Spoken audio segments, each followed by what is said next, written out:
Hello दोस्तों, कहानी सुनने से पहले प्लीज़ सब्सक्राइब का बटन दबाएं।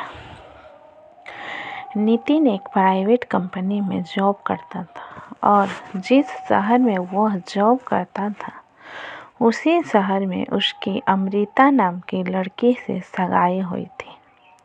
नितिन अमृता के घर से थोड़ी दूरी पर अकेला एक किराए के रूम पर रहता था। सब कुछ सही चल रहा था। उन दोनों के घर वाले उनकी शादी जल्द से जल्द करवाने वाले थे।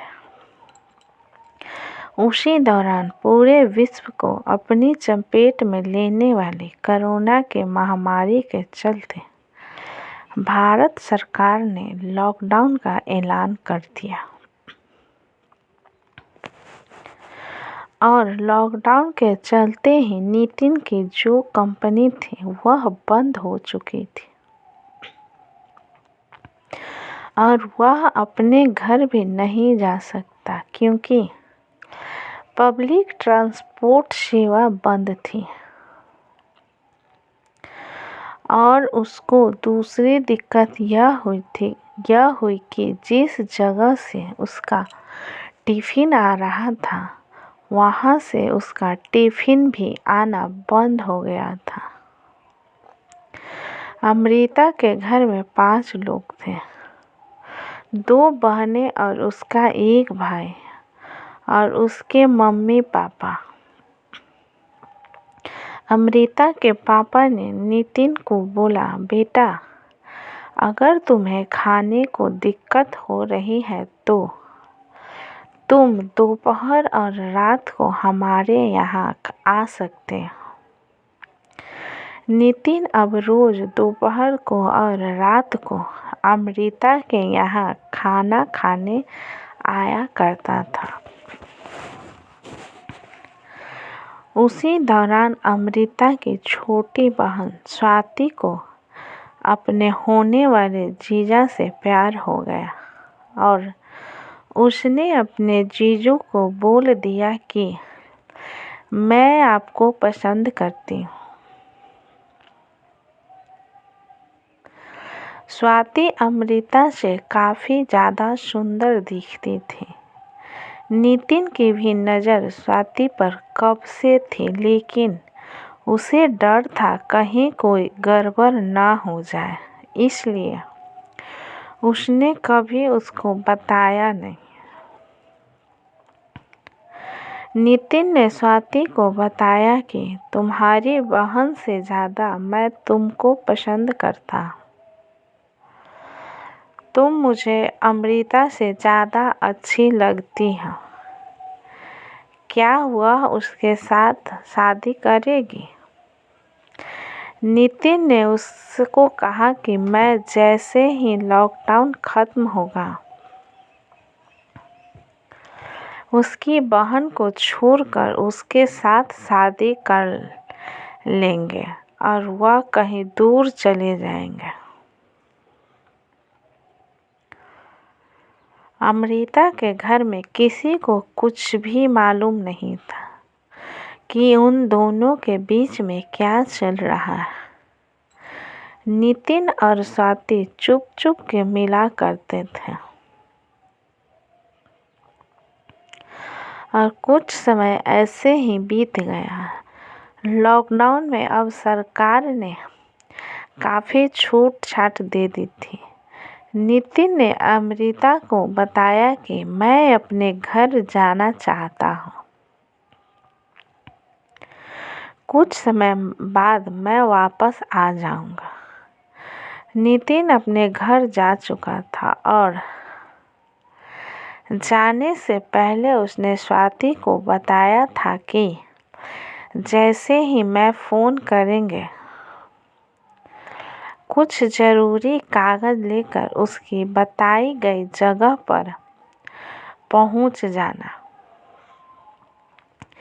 3 दिन बाद नितिन ने स्वाति को फ़ोन किया और उसने बताया कि कल सुबह इतने बजे इस जगह पर पहुंच जाना। मैं तुम्हें वहां से ले जाएंगे, जैसा कि दोनों के बीच तय हुआ था। नितिन स्वाति को लेकर निकल चुका था। स्वाति को जरा सा भी अंदाजा नहीं था कि वह क्या कर रही है। अपनी बड़ी बहन को और अपने घर वालों को धोखे में रख कर वो एक बहुत बड़ा गुनाह करने जा रही है। नितिन के प्यार में वो इस तरह पागल थी कि उसने किसी के बारे में कुछ नहीं सोचा और वह उसके साथ चली गई। और दोपहर को वह दोनों एक जगह पर रुके जहाँ पर नितिन ने स्वाति के साथ शारीरिक संबंध बनाया। फिर कुछ देर बाद नितिन ने बोला कि मैं बाहर जा रहा हूँ हमारी शादी का बंदोबस्त करने के लिए। तुम यहीं पे रहो, मैं तुम्हें आकर ले जाता हूँ। 3 घंटे बाद नितिन शराब पीकर वापस आया और उसने फिर से स्वाति के साथ शारीरिक संबंध बनाया और उसके बाद उसने स्वाति को बताया कि हम दोनों शादी नहीं कर सकते क्योंकि तुम्हारी उम्र अभी 16 साल है। स्वाति ने उसे कहा कि तुम्हें तो पहले से ही मालूम था कि मेरी उम्र 16 साल है, तो तुमने पहले क्यों नहीं बताया कि हमारी शादी नहीं हो सकती। नितिन ने उसे बताया कि मैं तुम्हें सच्चे दिल से प्यार करता हूँ और मैं नहीं चाहता कि तुमसे पहले मैं तुम्हारी बहन अमृता के साथ सोऊं, इसलिए मैं तुमको अपने साथ लाया हूँ और हमारे बीच जो कुछ भी हुआ है वह किसी को भी पता चलना नहीं चाहिए। अभी मैं अमृता से शादी कर लूँगा और फिर 2 साल बाद मैं अमृता को छोड़ दूँगा और हम दोनों कहीं दूर चले जाएंगे। अभी मैं तुम्हें वापस अपने घर छोड़ दूँगा और कोई पूछे तो बता देना कि किसी सहेली के घर पर थी। स्वाति को समझ आ चुका था कि कैसे उसके जीजा ने उसकी हवस मिटाने के लिए उसका इस्तेमाल किया। ठीक है कहकर उसने बोला, मुझे घर छोड़ दो। नितिन उसे वहीं पर छोड़ गया जहां से सुबह ले गया था। घर पर सब उसे ढूंढ रहे थे। ऐसे में स्वाति अपने घर पहुंची। उसके पापा ने उससे पूछा, सुबह से कहाँ थी, कहाँ गई थी, क्या कर रही थी और किसके साथ थी। हम लोग सुबह से कितने परेशान हैं, तुझे जरा सा भी अंदाजा है। कुछ नितिन को यकीन था कि स्वाति किसी को कुछ भी नहीं बताएगी, लेकिन वह गलत था।